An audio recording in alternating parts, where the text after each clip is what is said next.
I'll take you to Rose's trailer.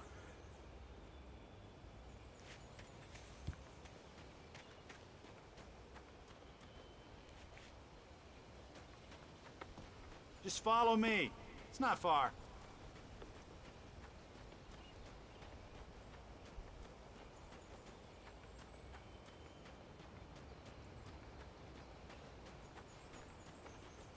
Listen, I got things to do. This place don't run itself.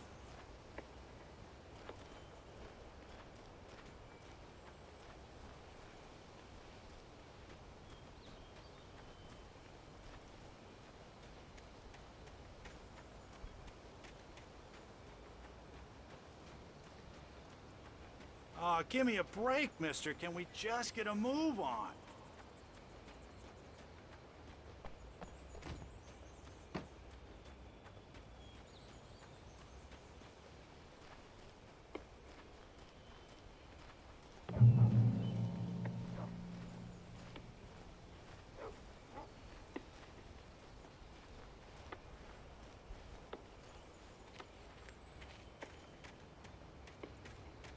Yeah, how about that? It was there in the morning, as if it had fallen from the sky. But it would take a tornado to lift something like that. We're damn lucky it didn't crush any of the trailers.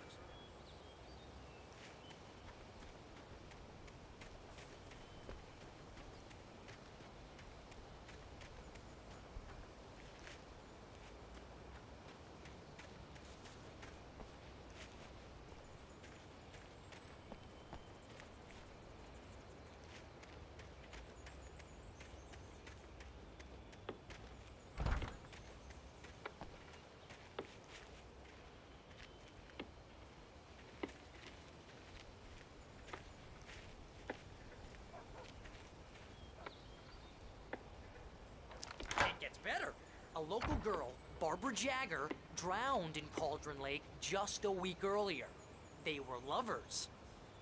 Sure, Jagger's a local spook story. The Scratching Hag. Comes for you in the dark. Childish stuff like that. Anyway, Al, I'm just getting to the best part. All of the articles about this stuff were written by Cynthia Weaver. I asked around, and she's that crazy bag lady you met. What, the lamp lady? She can be a little loopy, but she's not homeless or anything. Yeah, anyway, she knew both Jagger and Zane before they both died, and she had some kind of a breakdown.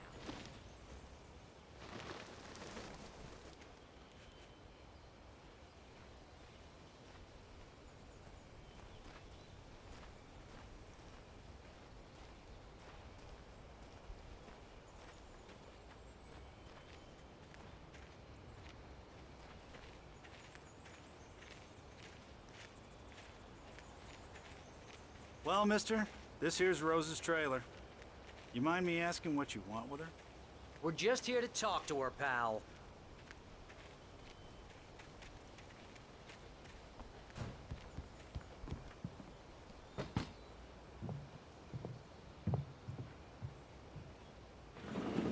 Welcome to... Oh dear, Mr. Wake. I'm so glad you're here. Rose, you have my manuscript? Oh. Oh, yes. Yes. Please, come in. Hey, this is really good. Rose, Yes, my manuscript. I really need it. I understand. I know what you need. A muse to inspire you. Oh, for Barry? She doesn't have anything. Yeah, hey, Al? Al, what's... Oh... Barry! What? What?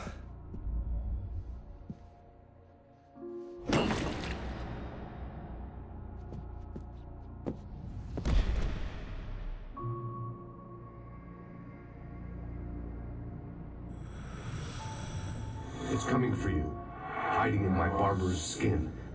I'm too weak to stop it. You must turn the lights on. I promised I'd come visit you and your lovely wife. You must finish what you started. I insist. You must turn the lights on.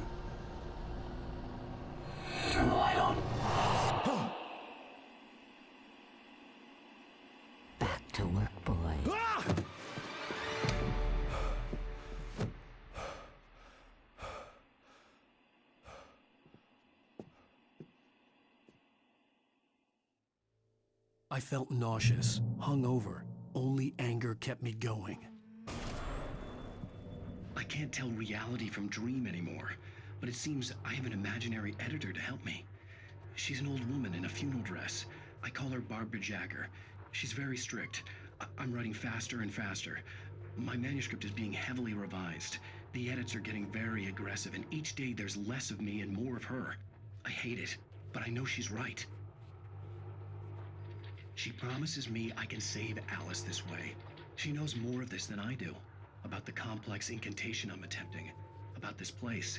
She's worked with another writer under similar circumstances, Thomas Zane. The genre of the story seems to be shifting. It's turning into a horror story. I'm getting close. I can feel it.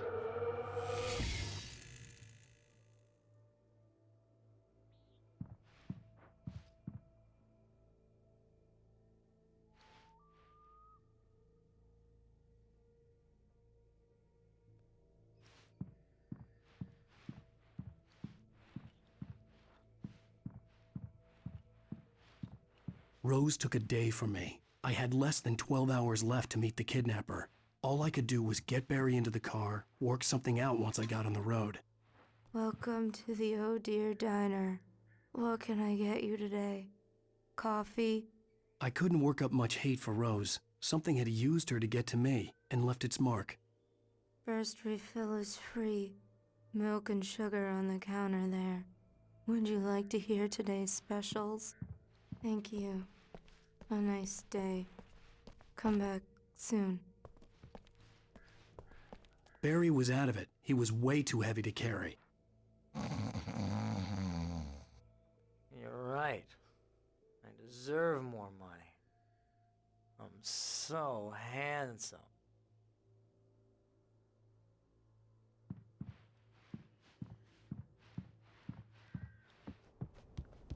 My gun and flashlight were gone. I'd have to find a way to get Barry into the car as quickly as possible. There was no time to waste. Mr. Randolph liked Rose. That little smile she had. How she was still sweet when life had tried so hard to make her bitter. It wasn't any of his business what she did in her trailer. But those strangers, the writer and his smart-ass sidekick, looked like trouble. And they'd been in there for hours, way past her normal bedtime. He reached for the phone and called the sheriff's station.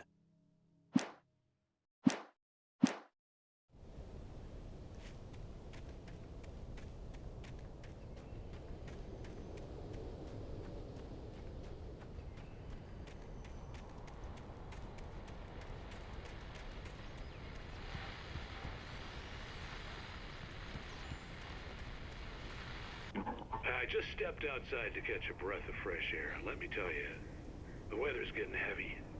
Nights like this make me especially glad I'm here talking to you and not home in bed. Once the weather takes a turn like this, I can't sleep at all. It's all tangled bed sheets and dark thoughts, punctuated by the occasional plunge into nightmare. Is it just me? Well, perhaps it is. But I hope I can make the night a little bit easier to get through. Caller, you're on KBF FM. Hey, Pat, it's Walt Snyder. What's on your mind, Walt? Well, I am the way you are, but, well, I can't sleep either, you know? I just been staring out the window here, trying to make sense of it all, but, I ain't been drinking either, you know, I just... Well, you sound like a man with a problem, Walt. I had a, argument with Danny, Danny, and, then I got in trouble with the law, and, I'm just, well... I heard something like that, Walt. Yeah, well, he's, Danny's my best friend, and, they let me on bail today, and now I'm just alone here at the window, waiting. Man, and there's something in the air tonight, man. I was just outside looking up at the sky above our broadcast tower thinking the same thing. What are you waiting for, Walt? I don't know. Something's gonna happen. I think I better go. Well, Walt, maybe... No, thanks, Pat. Well, Good luck to you, Walt. Hang in there. Let's take a little break, folks. This weather's really something else, huh?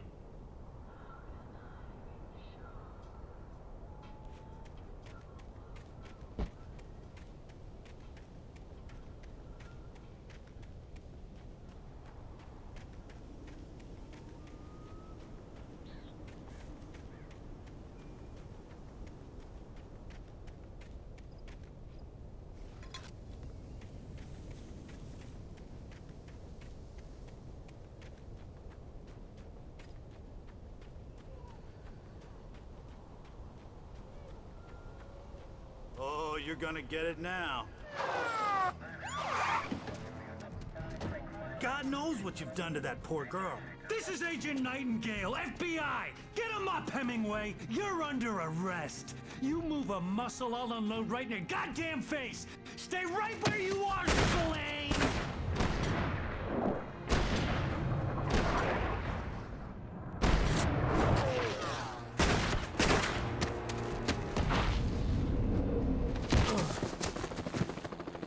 What are? I'm standing right here, you goddamn maniac!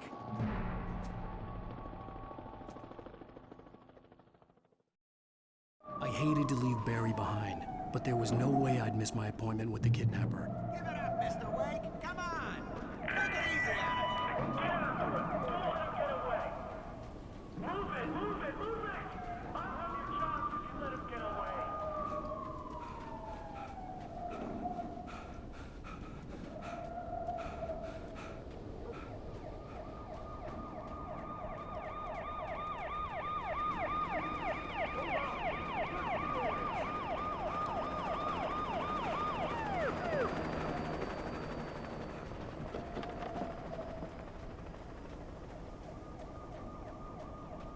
Stop running!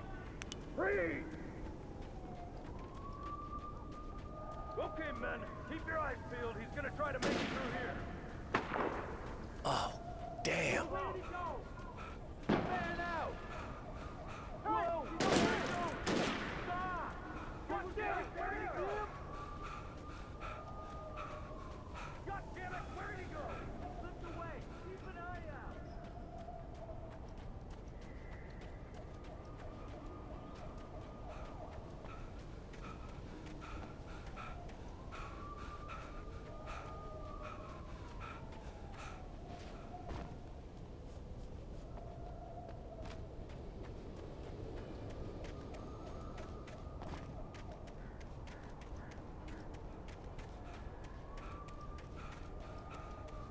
He's gone!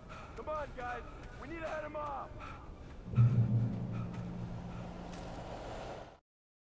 For decades, the darkness that wore Barbara Jagger's skin slept fitfully in the dark place that was its home and prison.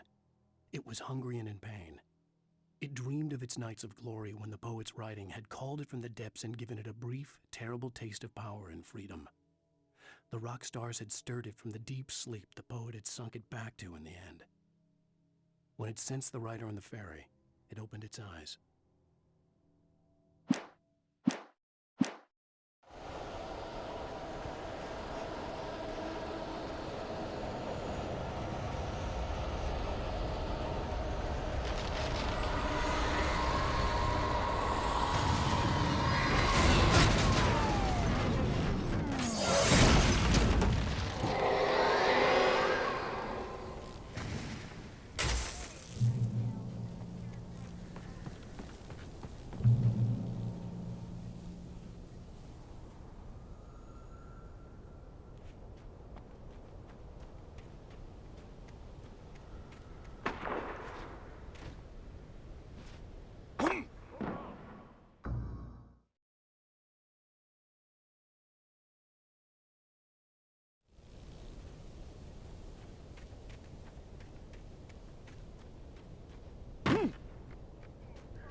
Nightingale. I've lost contact with most of the men you assigned to me.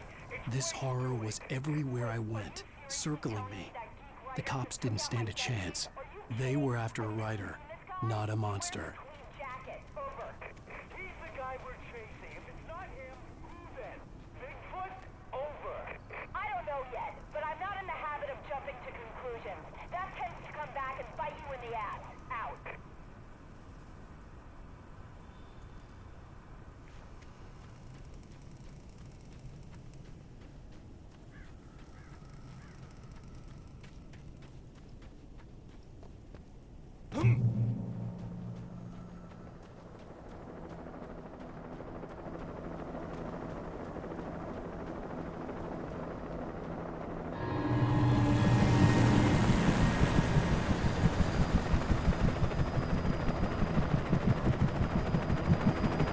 You on the ground. Hold it right there. There's nowhere to run. Freeze!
This is James. Mulligan, Thornton, come in. Over.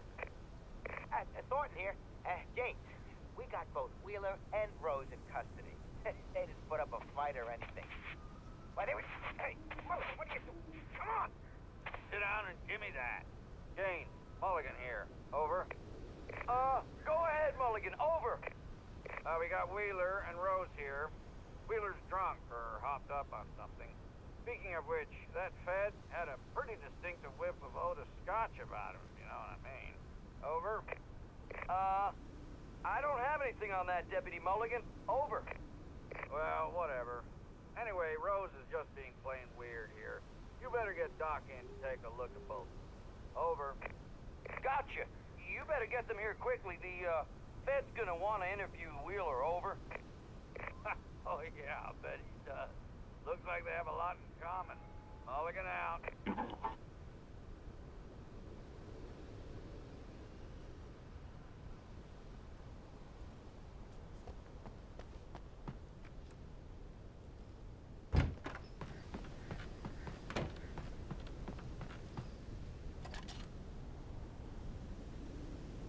I could see the lights of the radio station in the distance.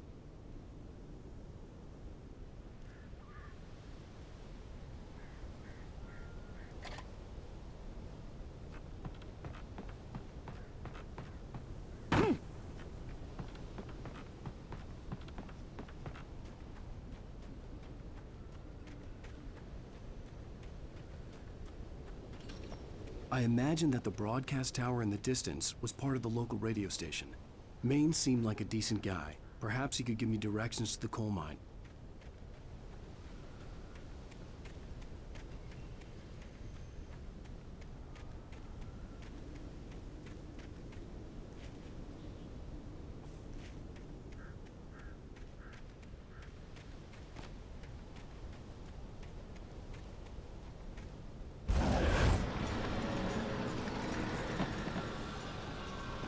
Unnatural shadows clung to the gate. The darkness that was after me was trying to stop me. I wouldn't get through without a light.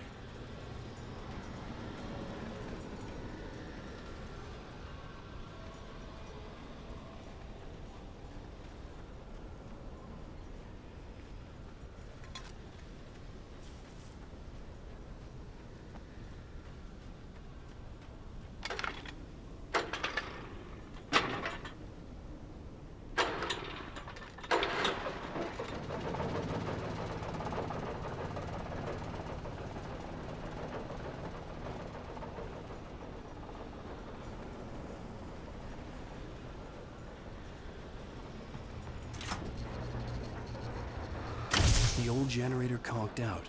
I'd have to see if I could fix it and try again.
It took me a moment to recognize the flashbang grenades.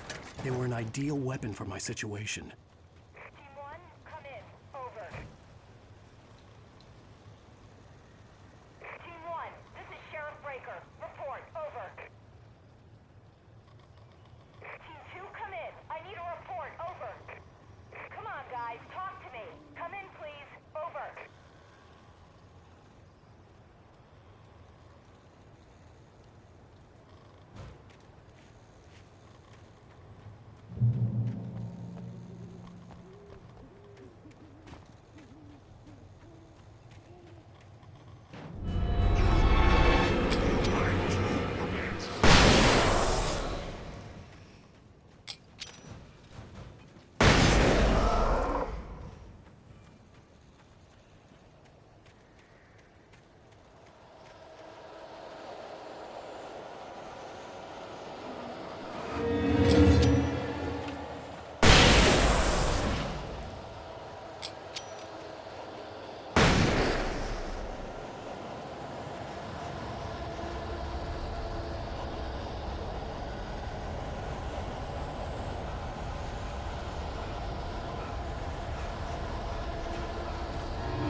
And here's another call. You're on KBF-FM with Pat Maine. It's Milt Peabody, Pat. What's on your mind, Milt? Well, I live near the trailer park, Pat, and there's a big ruckus going on over there. Well, that's just up the road from me, too. What's going on, do you know? I don't know, but there's a bunch of police cars there, lots of sirens, a helicopter buzzing around, and I think I heard some gunshots. Gunshots? Yes, sir, like from a pistol. So can you find out what's going on? Because it's just next door and they're popping off guns there. They're still shooting? No, it was maybe 10, 15 minutes ago. It sounds serious, Pat. I'm telling you, it don't sound like no party. I'm certainly going to give the station a call, Milt. Okay. You'll hear it here as soon as I hear from them. Okay, thanks.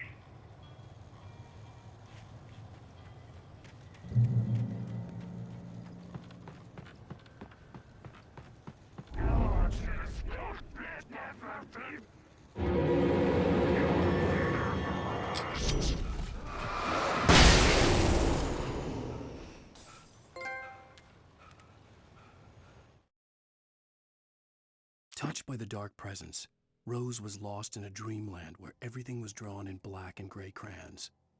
The old lady had promised her that all her wishes would come true. She would be Alan Wake's muse. She was smiling so hard it hurt her face. She crushed a bottle full of sleeping pills into the coffee. Deep down inside, she was screaming in terror.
I hoped Maine could lend me a car to get to the coal mine.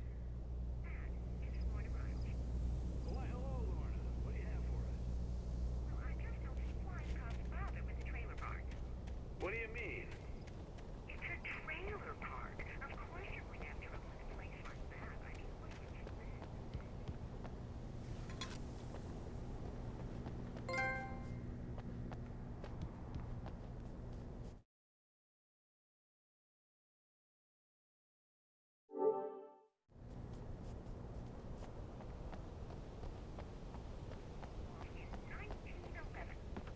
Well, thank you very much for that compassionate viewpoint, Lorna. I had no idea how to get to the coal mine. Maine would know. And I had a feeling I wouldn't get a chance to ask anyone else anytime soon. Oh, here's a little surprise. The famous writer Alan Wake just walked in, folks. I'm gonna see if I can talk him into an interview. Come on in, Mr. Wake. Oh, I'm so glad you could find the time to do this, Mr. Wake. Nowhere to run now, Dan Brown. You back away from me.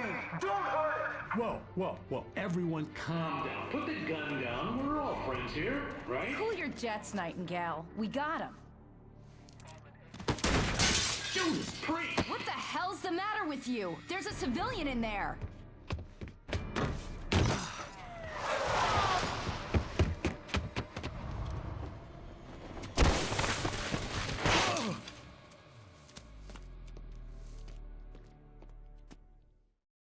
I'll get you yet, even if it kills me. You hear me? You hear me, H.P. Lovecraft? I had fallen off so many cliffs it was ridiculous. That's what you get for naming a book The Sudden Stop. It was probably good I hadn't had the chance to tell Maine where I was going. I'd have to lose the cops and find my own way to the mine. Nightingale stared through the broken studio window into the dark woods. He turned around, started to walk out, but Maine grabbed his arm. "Young man, you almost shot me. You don't shoot off rounds at people like that. What's the matter with you?" Nightingale shook his arm free, marched out. His cheeks burned with rage and humiliation.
There was no sensible reason for the power company work lights to be here.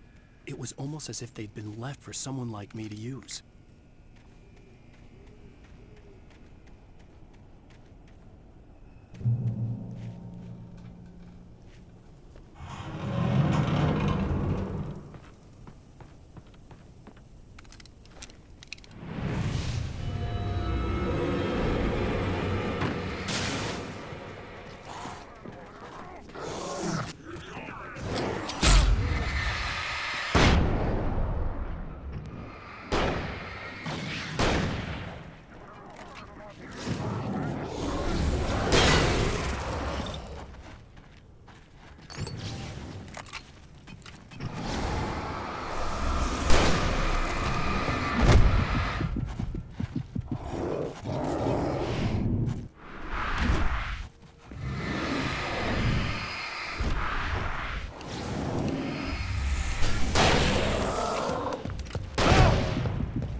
Hello? The most stubborn man I've ever met. Alice? Alice? Alan.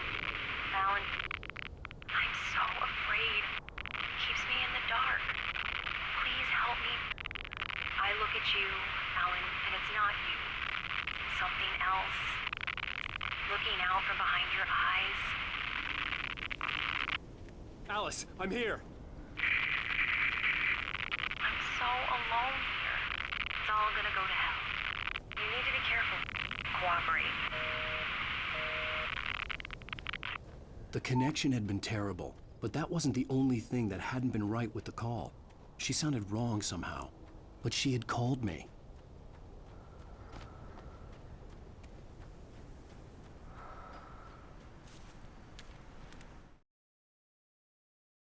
The pipe wrenched itself loose from the bridge's steel framework.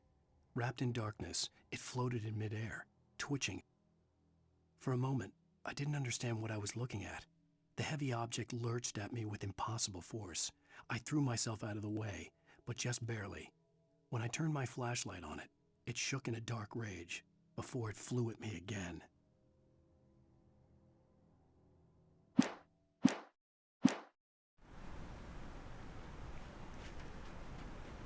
I could see a railway bridge up ahead, and a warehouse of some sort on the opposite shore. I hoped I could find a car from there.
darkness that was pursuing me was growing stronger, and it was taking over everything in its path.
I slammed the door shut right in his smug face.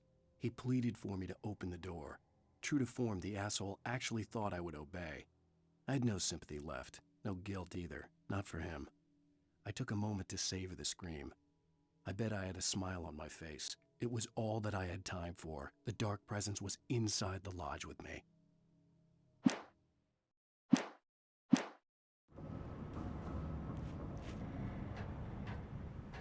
As a teenager, just starting to get interested in writing, Stephen King had been a source of inspiration to me. I thought about all the inanimate objects that had come to life in his books. No one is safe in a good horror story. Certainly not the protagonist. That's what makes them fun. This was anything but. The darkness could possess anything, and it was getting closer.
Take the facts of our existence for granted, unaware that they are merely a thin veneer of desperate self-delusion, covering a vast cosmos of madness and horror. All too often, the stars are right. In Night Springs. Tonight's episode, A Family Occasion. Journalist Alvin Derlis' trip to study the local customs of an insular community in Night Springs has been less than successful. Until tonight. Well, I'm glad you changed your minds about this. Ancient customs, local mythology. My editor loves this kind of stuff. Well, Mr. Derlis, we don't want to feel like we're on exhibition. But you have demonstrated the seriousness of your intent. Oh, I am serious. Really, just do your thing. I'll stay out of your way and observe. Actually, I thought you could assist us. I'm afraid we are a man short. It would provide you with an intimate perspective. Could I really? Of course, Mr. Derlis. Well, I guess that's the least case, what would I have to do? Oh, here. Let me show you with a kiss.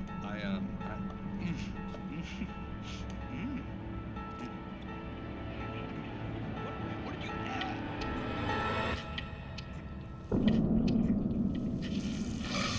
Oh, Mr. Doyle. Well, please, Nixie Perka, the dweller in flesh. Your body shall host his 1,000 young, and you shall be glory.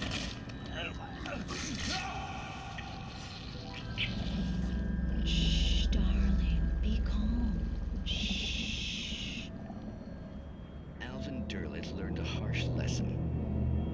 If you go looking for mythology, it may come looking for you. And such quests always bear fruit. Night Springs.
The darkness surged towards me, sucking everything loose from the ground into its depths, tugging at my clothes. I saw the flare the kidnapper had dropped and threw myself towards it just as I felt my feet leave the ground. The darkness embraced me with the force of a tornado. Somehow I managed to light the flare. The darkness roared and cast me away. I fell toward the dark waters of the lake far below.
I had never been this glad to see the sunrise.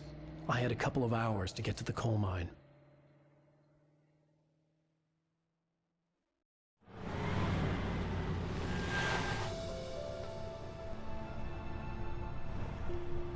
The coal mine wasn't far now.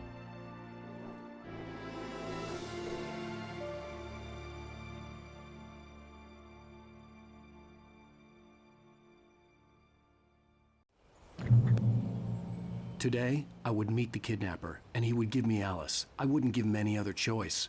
A drowning man will clutch at a straw.